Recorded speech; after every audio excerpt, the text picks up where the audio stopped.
All right. Thank you so much. This is so fun to do this. I love sharing my photographic journey with other photographers. I have been so blessed with meeting people through this journey that have really poured into me and given back to me. And so I really enjoy being able to give back to our photographic community. So I hope that you enjoy this presentation, that you're inspired. Um, I'll be happy to answer any questions at the end. And I know what you're saying, Ellen, when you have a Zoom presentation, it just sometimes feels really weird because I feel like I'm talking to myself. So if you guys do have a question and you want to chime in, please feel free. So let's get creative. This will be fun. Let's see here. So I am sponsored by Baby Dream Backdrops, and you'll hear me talk a lot about Baby Dream Backdrops and how they've changed my photography. And at the end of my presentation, I do have a little code for you guys to get 50% off a backdrop if you're interested. And they're at babydreambackdrops.com. So, okay, so I'll start at the beginning. When I was a kid, I was always creating something. And here I am in my backyard with my best friend, who is still my best friend to this day. And yes, I still call her dude. Her name's Heather, but I call her dude. And in this picture, there's me, and I have made all of the outfits except for the red, yellow, and blue bathing suit. But I made clothes for all the kids in the neighborhood and made them model and dress up. I was getting really creative in junior high, and it was the whole Madonna phase. And I cut up my mom's old curtains and got a seatbelt out of my dad's shed and was just kind of going crazy, making fun things. Then when I got to 7th grade, I got a sewing machine and was sewing. And in the 80s back then, there were this shorts company called Jam Shorts, and they made these wild kind of tropical printed shorts. And my friend's brother was selling them at high school. He was selling them to the high school. So I thought, okay, I can sew these and sell them here in junior high, but I need a label. I don't want to have it say Jams. I need to come up with my own label. Well, it should say my name, right? So Michellle did not fit on the label. Shell is what fit on the label. And what's really funny is nobody calls me Shell. My name's Michellle. My mom calls me Michellle. It's been Michellle, but I started this company, Designs by Shell, when I needed this to fit on this label. And I went and my brother had broke his leg. We had the old x-ray film. So I took the x-ray film and an X-Acto knife, cut myself a pattern, and started painting these labels and putting them on shorts and selling them in junior high. And my mom took me down to the recorder's office and got me a fictitious name and a bank account. And that is where Designs by Shell started. So I tell people this because all the crazy things I've done since I was in 7th grade, I've had many businesses. I've made candles and sewed clothing, made bathing suits, had a jeans company, sculpted jewelry, all kinds of crazy stuff. But I've always done it under Designs by Shell. And then when I got to be a photographer, I thought, well, everybody calls their business, Michellle Penning's photography. But they said, no, your brand is Designs by Shell. So now it's so funny because people call me Shell, and they'll say Shell, and I'll like totally space out and like, what? They'll go Michellle, and then I go, oh yeah. So be careful what you name your company, because your brand could stay with you for a really long time. So when I got to high school, I always had a camera in my hand. And the picture of me modeling in my garage, where I would put butcher paper up on the walls and make a photo studio, bring all my friends over and take pictures of them. And one of my first jobs was at the Olin Mills Portrait Studio. I don't know if you guys have that in Colorado, but I worked in the back room doing sales, and then the photographer would always take free pictures of us. So that's my friend Naomi and I modeling, and I'm still friends with her. But when my photography journey really started was when I had my kids. And nobody could take a good picture of my kids. I had all these ideas in my head, and I wanted to take pictures, and I couldn't get it out of my head. So, okay, so wait for it. This is going to be good, okay? And I'm showing you this because we all have to start somewhere. So here we go. Yep, I'm a photographer now. This is my son. He's now 16, and he was a preemie. He was probably like 6 weeks old here, and I put up, I don't even know if this was a tablecloth, like paper. I made some kind of set and thought, okay, I can do newborn photography. I think, I don't even know if I knew any photographers. I didn't know anybody that did newborn photography 17 years ago, 16 years ago, but this is what I got. So, look at the light. I probably was holding up a flashlight, or I don't know, I probably put table lights all around. I'm looking at this going, oh my goodness. But yep, I was creative at least. So then my uncle, who is a sports photographer in Austin, said, you got an eye for stuff. Why don't you get a camera? So he helped me get a Canon 50D. And I was taking more pictures of the kids and thinking I was really good.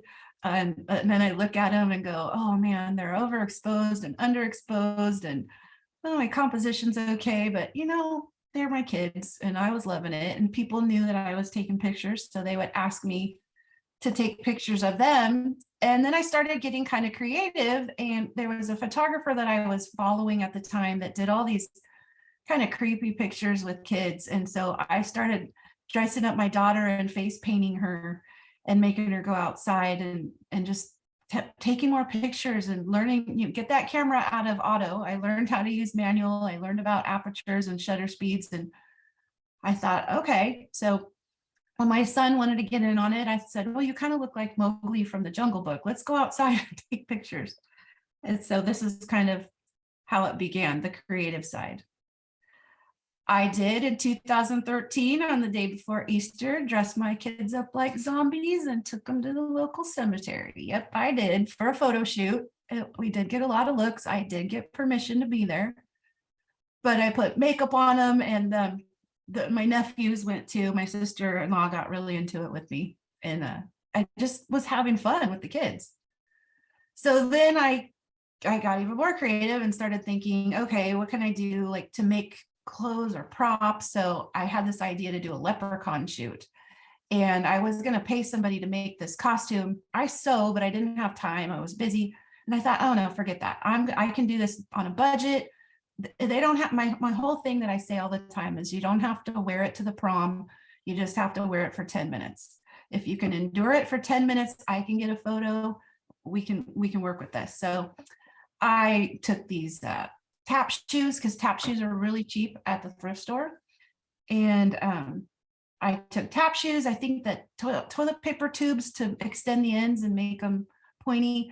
I took an old purse and cut the belt buckles and the clips off and made these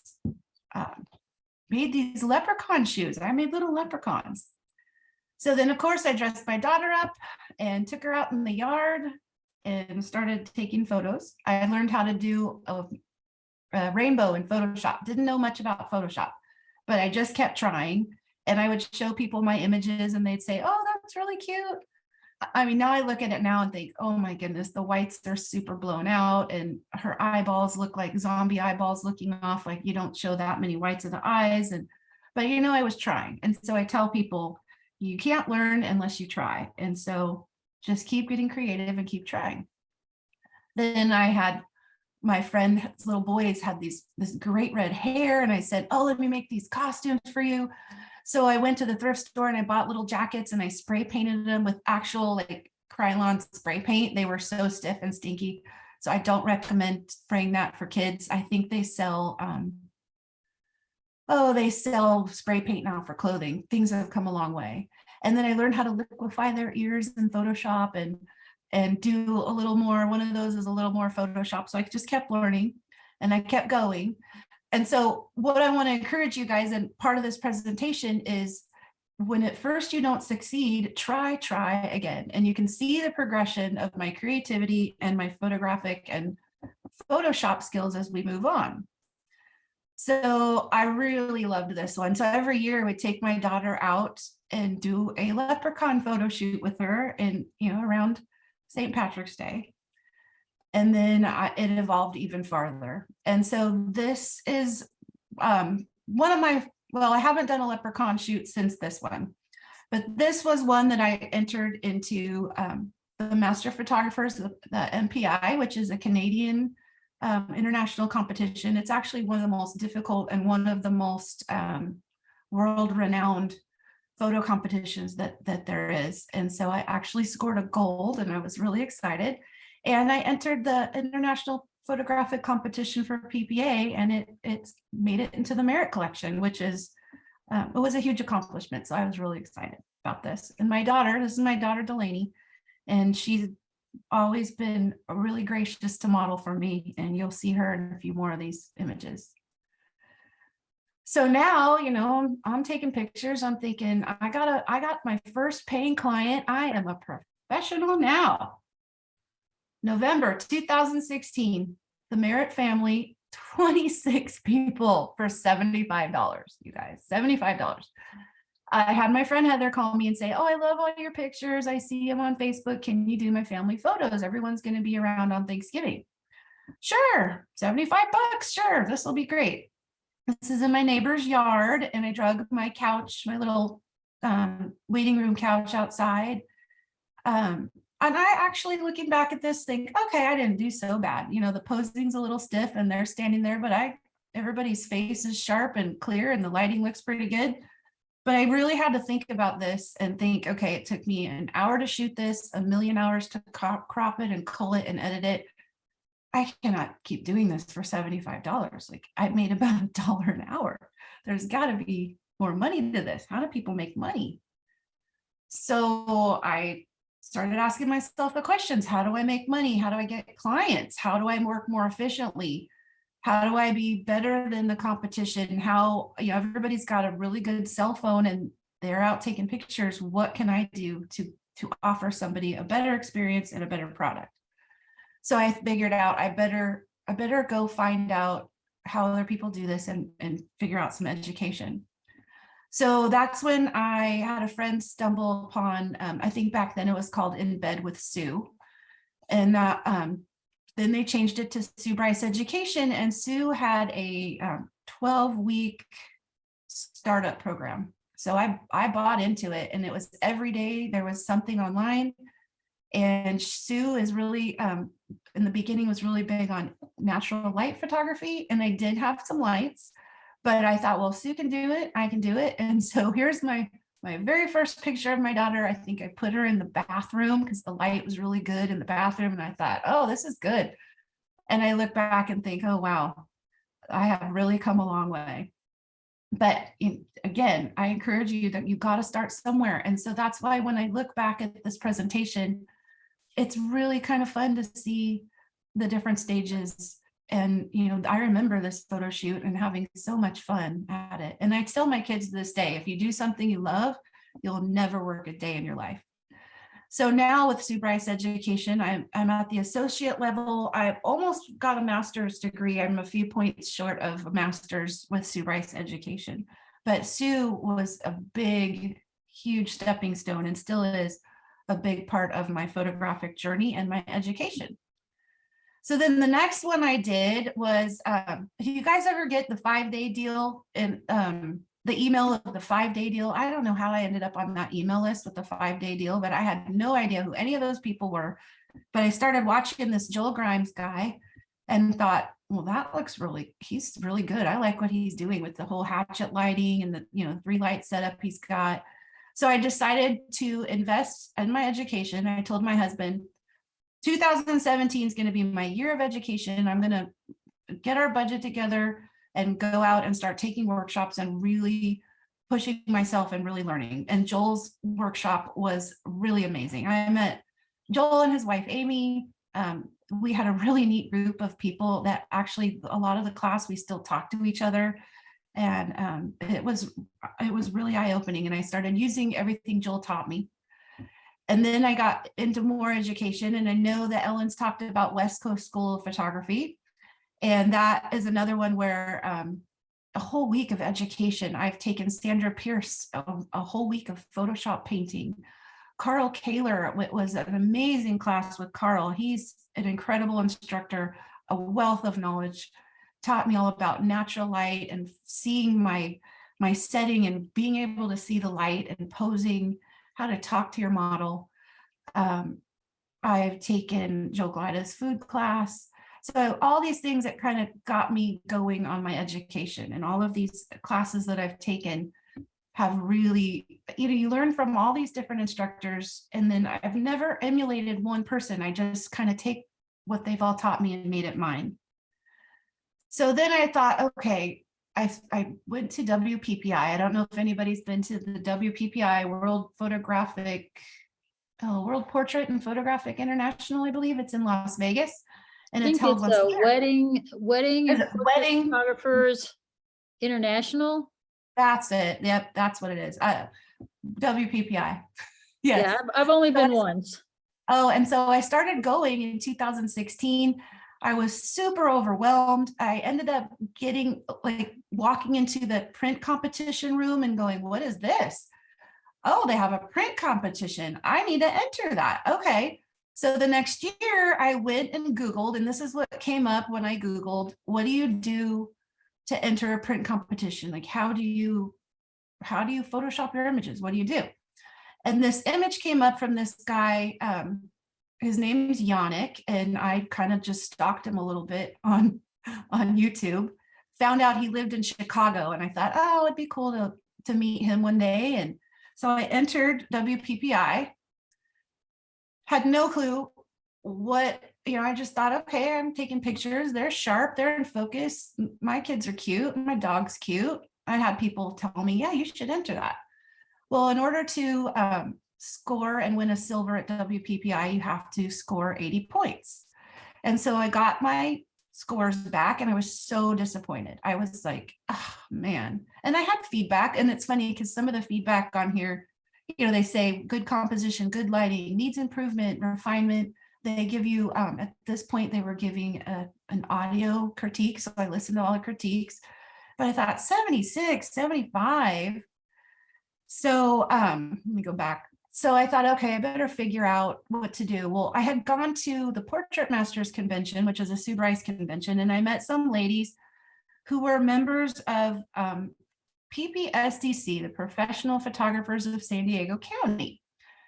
And they said, you need to come to our group, and PPSDC has an image competition.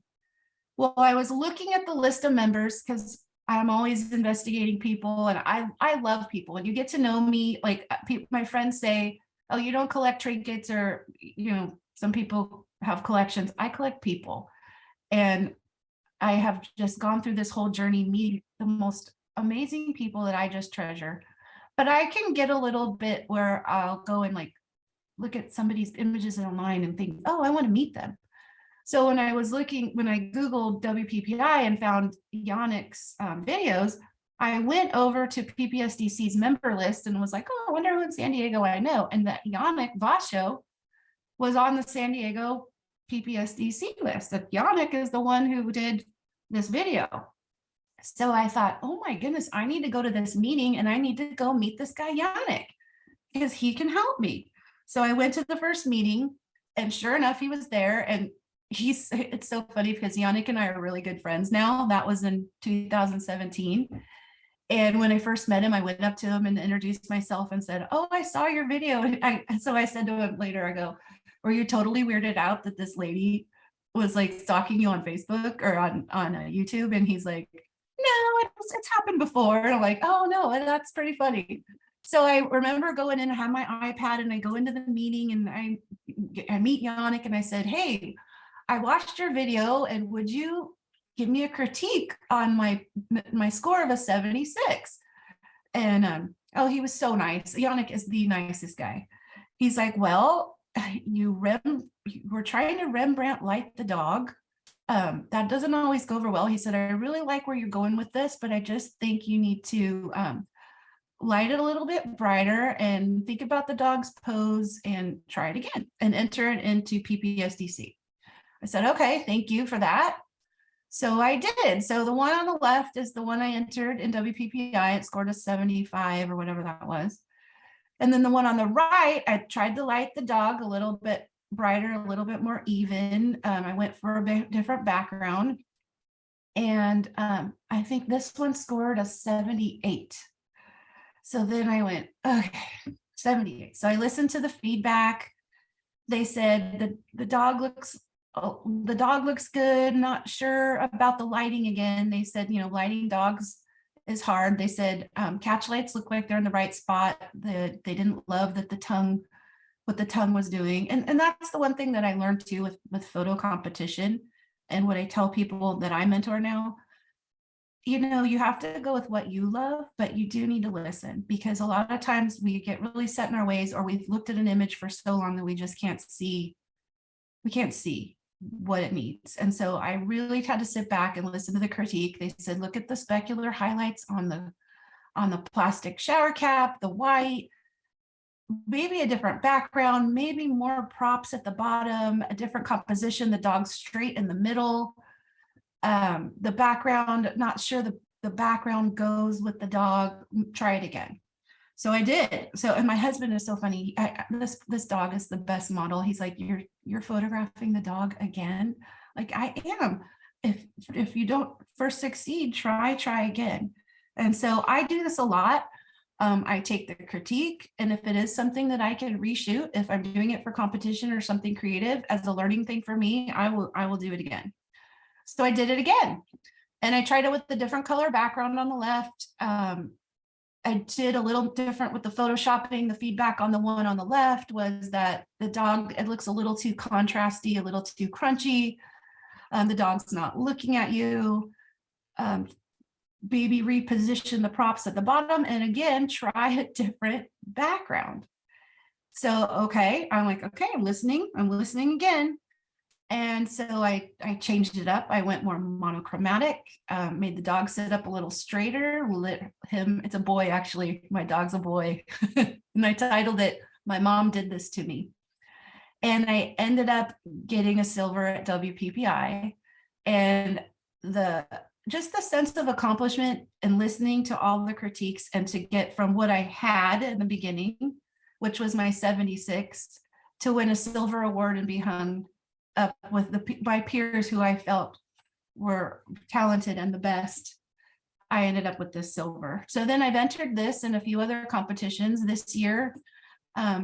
I entered it into the IPC for PPA, and it made it into the merit collection. I actually toned it down and desaturated it a little bit on this one, made it a little less pink. That was another critique that I'd gotten, and it did really well. So this one's kind of ran the full circle of the image competitions. And I learned so much with this image. So this is My Mom Did This to Me. So I always encourage people, when COVID, I don't know about you guys, but I just did not feel as creative during COVID. So I really had to push myself. And I was not a lot of people wanted to model for me. My kids, sometimes now I have to pay them, but my Yorkie will always model for me. And so he gets really mad. He gets very vicious with the vacuum. So he does this. Ready? I'm good. You turn on the vacuum, he goes nuts. You turn off the vacuum, he calms down.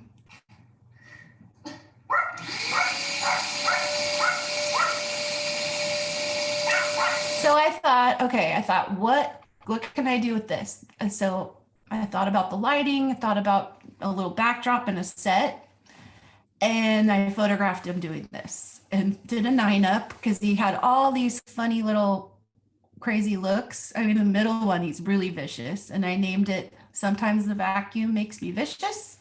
And this one also was in the merit collection for IPC and won a silver at the Masters Photographer International. So it was kind of fun. So what I tell people is get creative with what you have. I had a vacuum and a gray background and my dog, and look what I did with it. So I know in my San Diego group, a lot of people are come to me and go, oh, I just need ideas. I get ideas from everywhere. So after a while of photographing, I decided that underwater photography would be a good idea because I have a pool. I'm like, I have a pool, I should photograph in the water. And I was at a workshop and I met Cheryl Walsh, who's a mermaid photographer, and another photographer named Christy Elias, who I met her through friends, and they both photograph underwater. So why not me? So Christy called me and said, hey, Michellle, I'm doing a workshop in Vegas. Do you want to come? And I'm like, yes, it's my year of education. Bring it on. So I went to this workshop, and honestly, I was a little bit intimidated because a lot of these photographers were amazing and came with a lot of equipment and a lot of underwater dive gear. And I was just kind of in the back struggling to stay underwater because it kept floating up. And the 2 days of the workshops, everybody's showing us their amazing images. We had Cirque du Soleil dancers, we had mermaids. And for me, these were the only two in focus images I got the whole weekend. And I think the legs right here are the teachers. Those are Christy's legs. So I was like, okay. So I am very self-motivated. I'm not competing against anyone else in an image competition. I'm competing against myself. So I went home and started practicing. And I put my daughter again in the water. I painted a backdrop. This is my pool, got a dress at the thrift store, and we did this.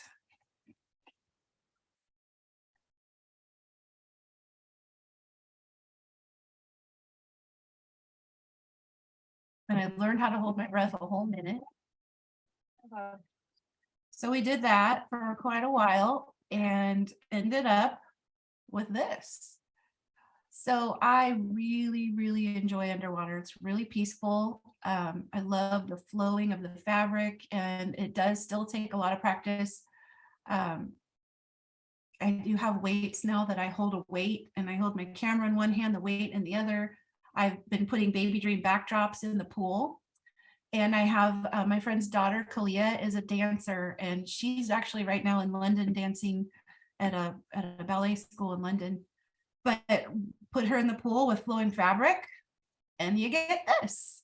So this was another one. So I've come a long way with practice. So if there is something that you want to do it. Don't let anything stop you. Don't let anyone tell you, oh, you can't do that, or oh, it's too hard. If I had quit at that first workshop, I would have never have gotten this. And I've gotten so many beautiful reactions out of this, and it was so fun. So then I love thrift stores. I love props, but not all dresses fit all models. And so you have to really think about what you can do with the fabric in a dress. And I have this awesome stapler. I've got access to all of these high school girls. So this is Lydia, and this is what we did with a dress. We call this the upside down dress. We were kind of hyper this day working on this upside down dress, but let me show you this. Okay, this is Lydia. Lydia, smile at us. Lydia's in the upside down dress. So we took this prom dress. Look at this. That's the top. We kind of pinned it and stapled it. We're creating a masterpiece. She's totally, let's unwrap her. So that is the upside down dress. And it photographed like this, and it ended up on the cover of Pro Photo West for the Professional Photographers of California, and it earned me the Senior Photographer of the Year for California with a couple of these images and then this image. So on the left is how we started. On the right is how I ended up in Photoshop. Lydia, I told Lydia, when you wrap dresses like that and staple and you have a lot of fabric, it sometimes ends up bulky, and she's not a bulky girl, and I'm not into I don't want to alter somebody's looks or body shape. I really believe with the girls, to leave them the way God made them. But she said, I'm just not this bulky. Can you slim me down a little bit? So I did what she asked in Photoshop. So this is one of those images, and then I ended up desaturating it a little bit. It won a silver at MPI, it won a silver at the Portrait Masters, and it just won a merit for IPC this year. So this one has run full circle in all of the different image competitions.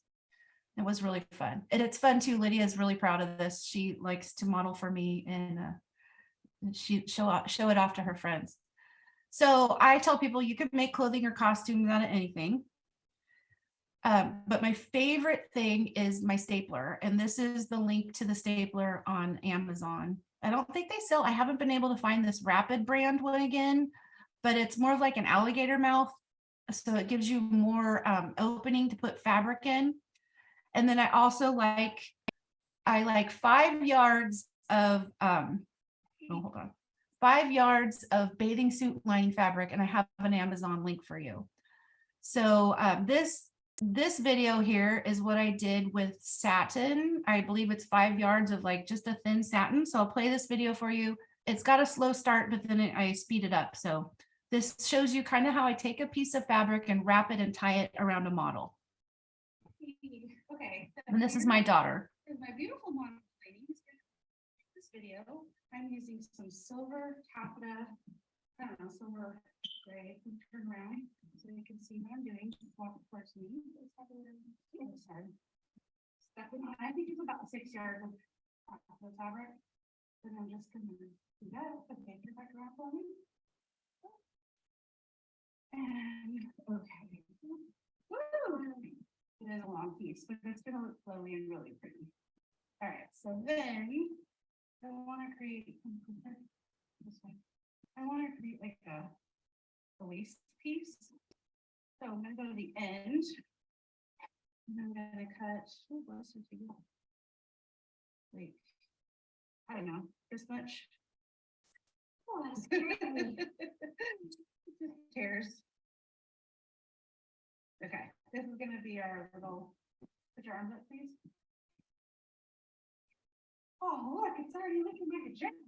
Woo! That's cute. I'm just gonna tie it in the back. Can't see much from here. I know, but they get the picture, the tie part. Okay, she's done. That's it?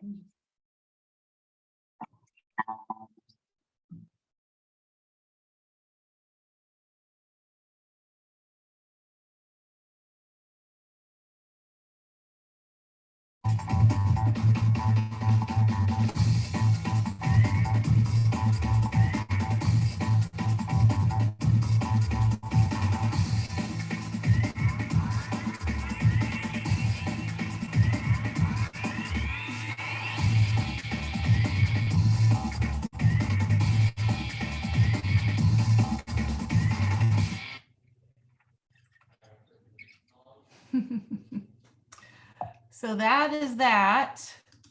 Whoop. So yeah, I make a dress out of just fabric, which is great because sometimes you don't know how big or small your model is going to be. Sometimes I have an idea of what I'm going to do, and sometimes I just make it on the fly. But this is what I like to use, and this is actually, I got this off of Amazon a couple of weeks ago, so it should be about this price right now. So if you want to screenshot that. And then, so the meshy fabric, I'll play this video real quick and see if I need to move through any of it. But this is another one, how I tie and wrap. I have my models usually wear like a bandeau top, biker shorts, or I use a bra, and I can kind of staple or tuck it into the bra. Not using staples. So if I tuck it in, I don't have to use as many staples, but it's not so hard taking all the staples out when you're done.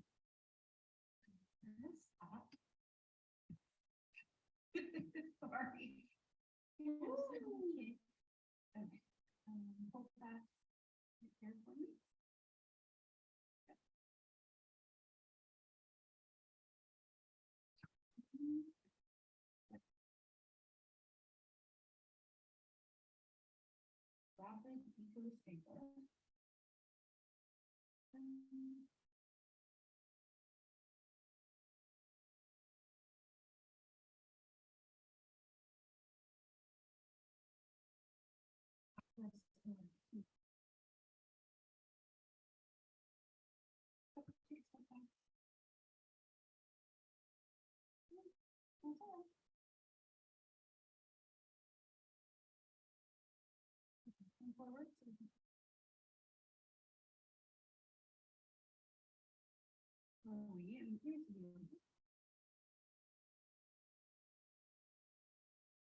This, I think you can get these on Amazon. I thought this in LA, the garment district. I think they're $8.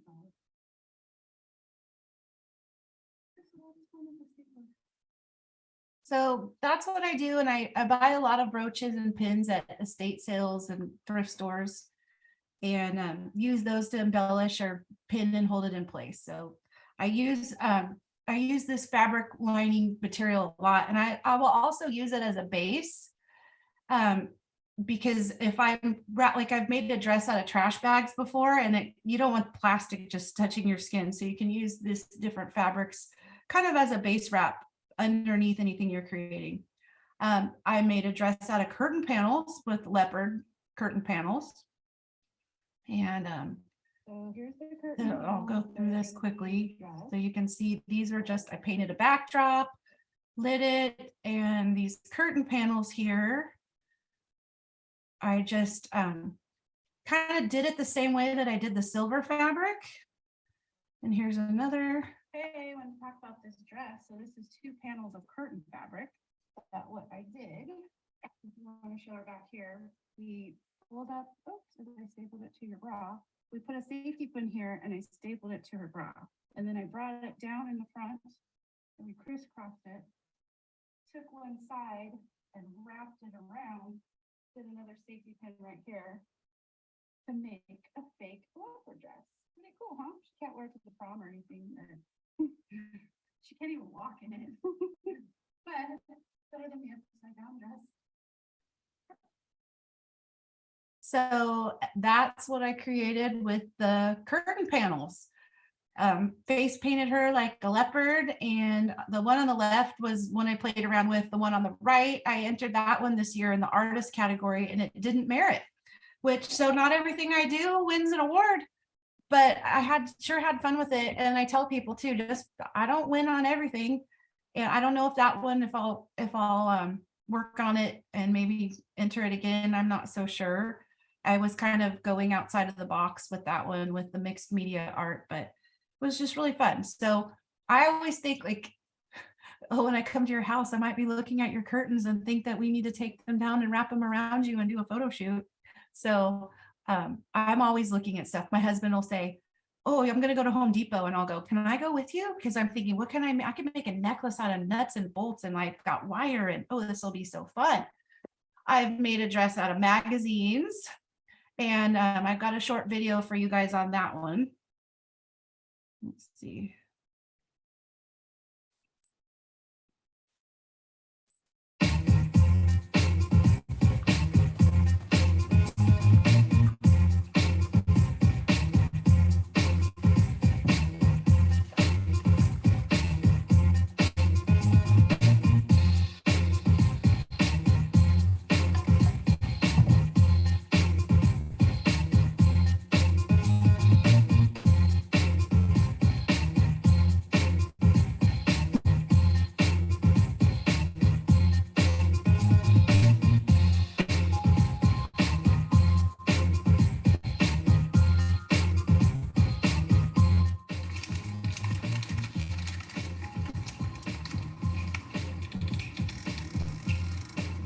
The thing you can't do is little glue, tape, staples, and the magic of Photoshop.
So that was really fun.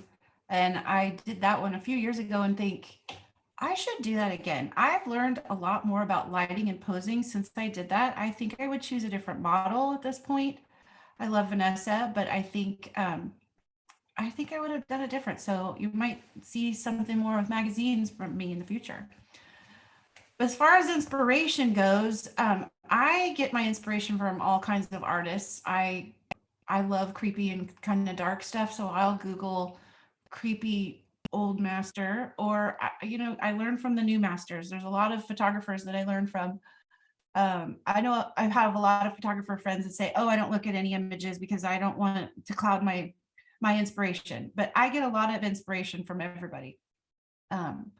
One of my favorite photographers right now is a photographer painter named Alexa Mead, and she paints people and the whole scene and then photographs them. It's absolutely incredible. So with Alexa's inspiration, I did this.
So that one was really, really fun. And that one, it took a lot of prep and the day was really long. And Kalia, again, she's one of my underwater models. She and I work so well together. We have so much fun. So actually I think it was John in your group asked about, do I sell anything or travel around? And actually we did sell canvases of the painted ballerina and did it as a fundraiser to support Kalia. She's now in London dancing for, she's at ballet school in London. But I had 3 different images from that whole set that I was kind of cycling through image comp and kept scoring 78, 78, 78. And I thought, oh my goodness, why can't I get an award on these are amazing. And they're hardly any Photoshop at all. They're pretty much straight out of the camera. And in PPA, they want you to have a presentation mat. And so the first one, they said, the one on the top left, they said, oh, your presentation's too busy. And when I got the critique back, they said, oh, it's got a line across the front. We see lines in the back. And when you look at your images for so long, you just don't see. So I didn't see the lines. So I went back and made some corrections and ended up this September, made it to the Image Excellence Collection, which is, they have the Merit Collection for IPC and one step above it is the Image Excellence Collection. And then it also won a silver at WPPI. And this was really cool because my friend sent me this photo of some of the judges talking about why they thought my image should have even scored higher at WPPI. So it was pretty cool to get that and see that, these people that I admire so much. Tatiana Lumiere, that's her with her hand up. She does amazing work. I love her work. And to have her talk highly about my image made me feel really good. So I just kept growing with that one and keep going. So I tell everybody, let's think outside the box. What I can encourage you all to do is think outside the box. You can just use regular things to create masterpieces. This was a piece of shiny fabric, a black tank top, elbow pads on her shoulders, and some creative makeup. And this was what we got. And this is my quote, you guys. Amazon is your friend. Michellle Pennings. You can write that down. when I die, you can say, Michellle said, Amazon is your friend. Amazon's very inexpensive. I can find things on Amazon, feathers, antler bones. This headpiece, let's see, I have a little video. I'll let the video explain it.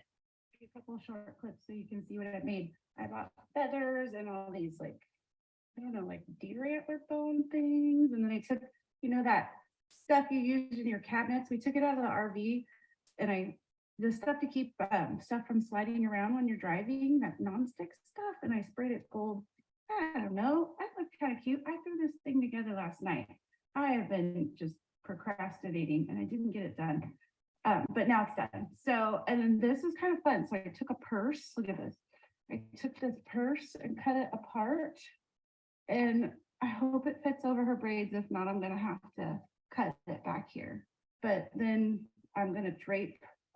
I found this like chicken feather looking vest.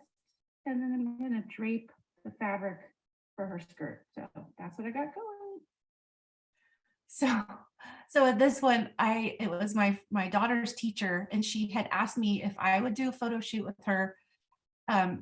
We kind of were, let's collaborate and have her be a model. She wanted to do something for Black History Month. And I said, well, a photographer friend of mine had done a whole photo shoot on Nzinga warrior queen from the 1500s. And I said, what do you think about doing something like that? She got really excited about it.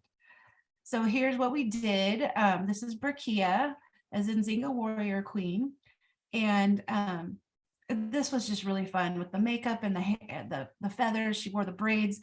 And then she's got her sickle. And what was really funny is when I entered this in a competition, one of the judges said, oh, wow, I love her facial expression, the way she's holding this traditional weapon. And I just laughed because it's my son's Grim Reaper costume that I covered in tape and put feathers on it. So you can do whatever with whatever you have. And she was so, we just loved this. Michellle was in love with this image, and it did really well in image competition. But I did procrastinate and put the headpiece together the night before till 2:00 in the morning. And then I used it again. And this year I used it with my husband's best friend's kids. And they wanted to do something very traditional warrior like for them. And so this is what we came up with. It was really fun. So the other thing that I try to do is to listen to other people's ideas. And sometimes when you're creative, you guys can probably attest to this. People give you other ideas and you're just like, no, I'm not feeling it. It's got to be my idea. I had a hairdresser I used to work with that said, I'm not inspired today. I can't work. Like, oh, I would love to be like that. I'm not inspired. I like to be inspired. But I've learned if I listen to other people's ideas, they've got good ideas.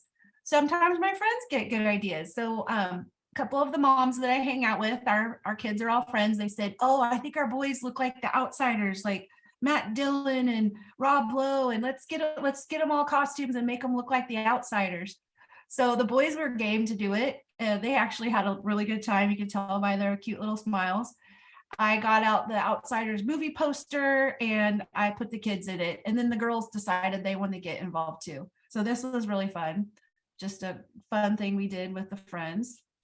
And there's my kids. I don't know about you guys, but photographing my own kids is really hard now because it would only take 2 minutes. I had the lights set up. They just need to sit down. But I'm like, sit next to your brother. Please don't fight. Get in closer. It's like, sometimes it's difficult to work with them. My mom says children and animals will make a fool of you every time. Well, then my husband had an idea. And again, when my husband gives me ideas, I'm like, okay. So we were out walking. COVID, what was it? March of COVID. This was about May of 2020. So we'd go out walking in the neighborhood and he'd see this. We would look at this tree every day. And he's like, that's a really cool tree. It would make really good like hair on somebody. And I'm like, no, I wasn't feeling it.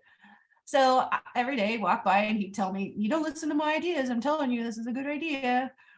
And so I started thinking about it and I thought, okay, I was looking at something came through on a face paint. I have a bunch of body paint artists that I watch, and they had like deer makeup. Oh, sorry, my dog's barking. So I thought, okay, if I paint Delaney like maybe like a deer and put the put the stuff on her face. So I asked the neighbors if I could trim their tree, and here's how I wrapped. I thought, well, maybe I might need a dress to go with this hair. So I wasn't quite sure what I was going to do. And I've been asked, like, do you have a clear idea sometimes, or do you not? And sometimes I'm really specific and intentional, and I've got it all mapped out, all drawn out, and I know exactly what I'm going to do. But sometimes I don't. Sometimes I have to just have the feeling hit me. And this was one of those times, like, I just knew I would see it as it happened. And this was a really hard shoot for my daughter. She was so cute. I said, Delaney, we don't have to do this. The leaves stunk so bad, and there are little bugs falling out of it. And she's like, Mom, I might throw up. I said, honey, we don't have to finish this. We can stop. She's like, no, I want to finish it. Just do it fast. So we tried duct taping the branches onto her neck and like trying to get them to stay. That didn't work. So then I had my husband kind of hold it in place, and I had her hold really still. I said, you can close your eyes. We'll get all the pieces around you. And then I want to get one good image that I can use for your facial expression. And so we did. And this is what we got. And this was just magic. When I saw this look on her face, I was like, this is it. This is it. And I felt like I didn't need the dress with the lighting and everything. I started entering these in different competitions and getting feedback. I took feedback from everybody, and kind of, I just kept fine tuning it and finessing it. And this one was entered in the San Diego International competition we have at our San Diego Fair, which is one of the oldest photographic competitions in the state. It might even be one of the oldest ones in the country. And this year, this image won the best of show. And somebody asked me, well, what's your like best accomplishment, or what were you the most proud of? And I've entered these competitions all over the world now. And I have to say, winning the best of show in San Diego, in my hometown, and the reception they gave for me and how everybody made me feel, it was really cool. And how they made my daughter feel, it was really neat. And then all the kids from her school would go in and say, oh, we saw you at the fair. And it was really fun. It also won a team finalist award for the Rise Awards in Australia, a silver award. And then this one was really cool because MPI is using it for their promo right now. Emails went out to photographers all over the world with my image. And it's so fun because my friends are going, I saw your image on Instagram. And on Instagram, it's right up there with Kimberly Smith and Irene Bowers. These photographers that I admire and that I've been inspired by their work and taken classes from them, and to be able to have my image hung and with them was a huge accomplishment for me. So it was really cool. But these are some of the image competitions that I enter every year. So if you guys, the reason why I share all this is because all these image competitions have really pushed me and helped me grow and helped me be a better photographer. It's not all about the recognition and the awards, which those are great. And for my business, the recognition and the awards has brought me a lot of clients. When I post on Facebook that I've won another award, the phone rings. People want people to photograph them. Oh, they can say, oh, my photographer won this, or oh, my photographer won that. So it does help the phone ring, but it really has helped me grow. All the critiques, all the feedback, just trying to get better and compete against myself. I'm not competing against anybody else. I'm competing against myself. I want to get better. And the image competitions have really helped me do that. And then I can't always create what's in my mind's eye. There's been images that I've had in my head, and I know I wanted to get it out onto the paper, and I know what I want to do, and I didn't have the Photoshop skills yet to do it. I just couldn't do it. So I had to keep taking classes. I had to keep learning. And this was one of those images. I photographed this probably 2.5 years before I actually finished it. Charlotte's mom, we painted her hands with body paint to make them kind of look creepy and put them all over her. This is a baby dream backdrop that I have set up. I think this is set up outside of my front yard. And I photographed that, and I ended up compositing all the pieces together. And this tells a story. It's called Hold Me Tight. And this one, I really love this image. I know it's creepy. And someone said, are these images comforting to her? Are the hands comforting? Are the hands pulling her away? People have asked me, well, what is your story? And I kind of want the viewer to come up with their own story. I know my story, but what is your story? Are these hands comforting her? Are they pulling her away? She's got a tear running down her face. What does all that mean to you? And this one, I also entered this one, got a Judge's Choice Award. And so, yeah, it's just so fun to be inspired by all these people and to see these images keep moving on. And then little Charlotte gets excited because she got hung up at the fair and she went and took her picture, and her classmates came home and said, oh, I saw your picture. And so that was really fun for my models. So I got this idea.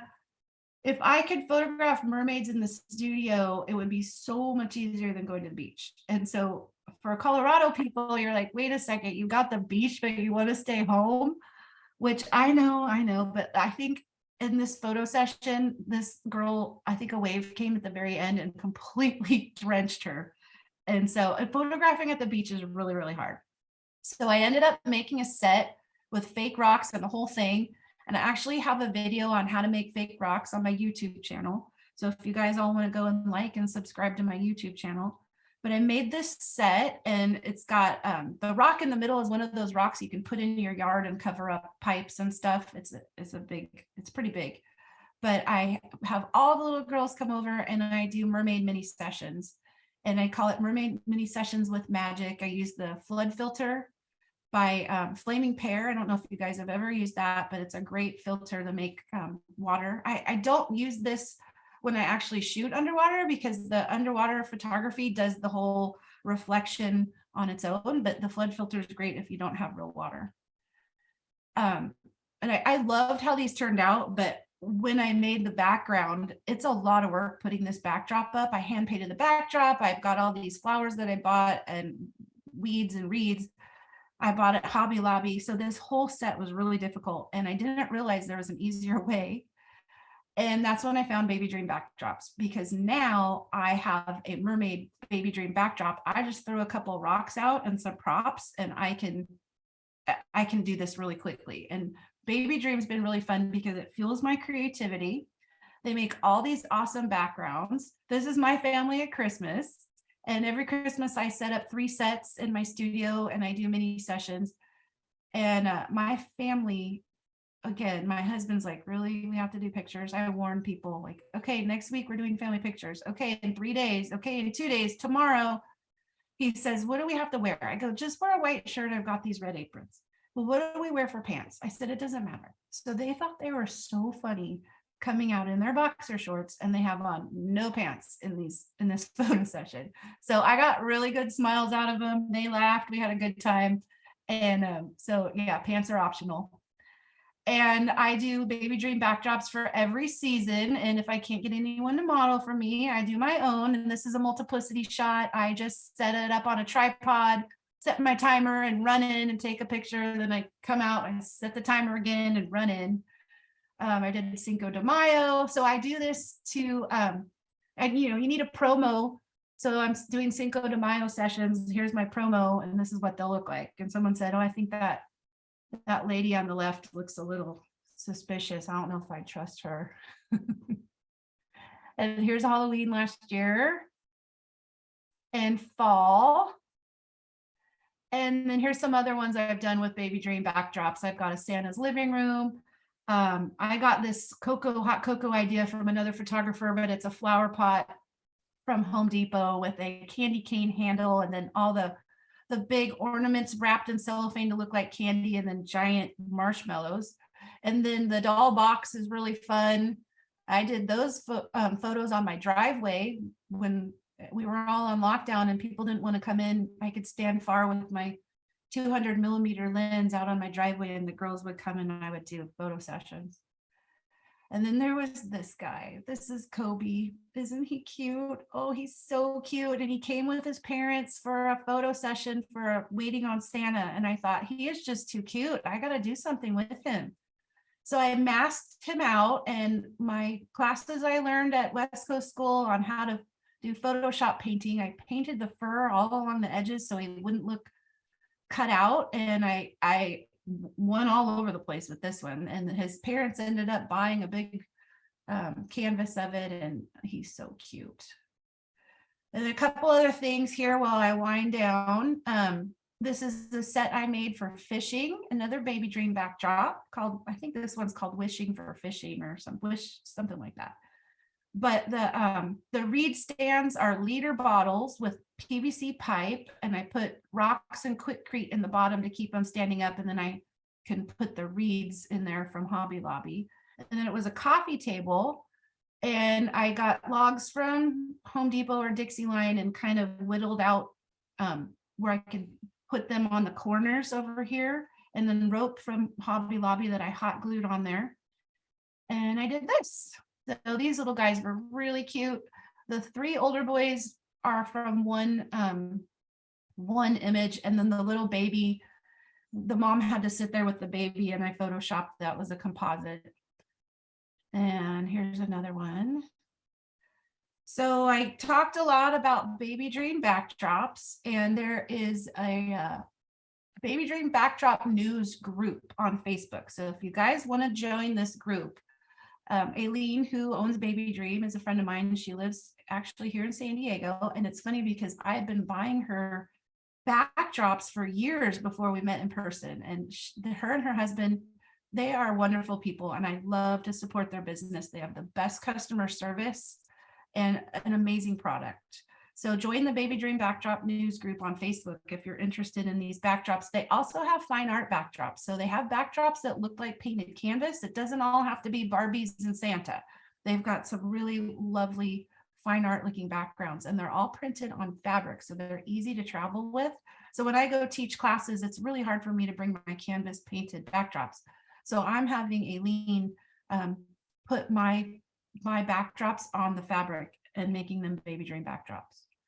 And then I've got a few slides here for you guys so you can see who my mentors were, and if you want to follow them for some inspiration. Eric Caparis has been a huge part of my journey and my growth. He's a good friend and been an amazing mentor and friend to me. And he's no longer teaching, but he is doing some judging. So I would check out his work because he's pretty incredible. Rachel Owen, she does a lot of composites and fine arts, and I have a list at the end that you can screenshot if you want. But Rachel is an amazing artist and another good friend of mine. Richard Wood, he's in Australia, and talk about creative. This guy comes up with the most interesting creative ideas. It's like, I just look at what he does and think, oh my goodness, I bet this guy doesn't sleep. Richard Sturdivant, another one of my really good friends and an amazing mentor. I still work with him. He does one-on-one mentoring and compositing, fine art. He's really an amazing guy and has been a huge part of my journey. And then I have a couple subscriptions that yearly subscriptions that I get. Finding North is a really good one. They've got all kinds of tutorials from different photographers. And Tara Lesher, she's a really great composite artist. Elevate Your Art. This is Michellle Parsley, and it's a Photoshop painting course.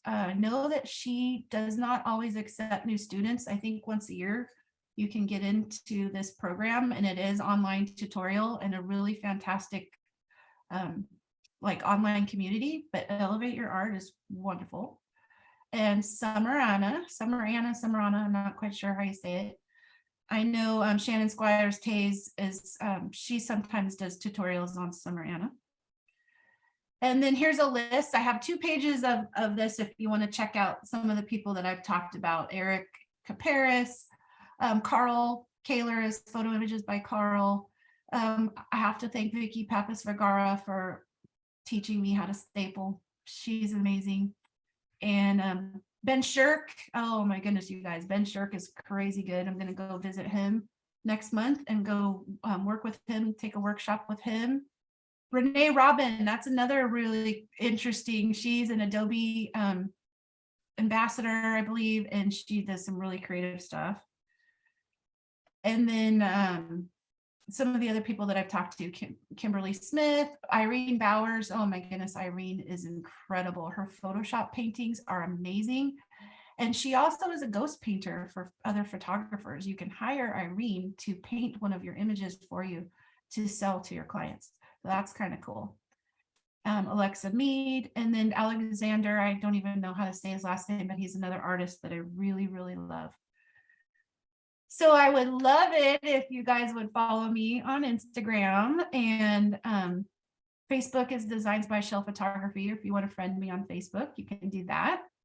You are welcome to call me anytime. I always tell people the most important number on this whole thing is my phone number.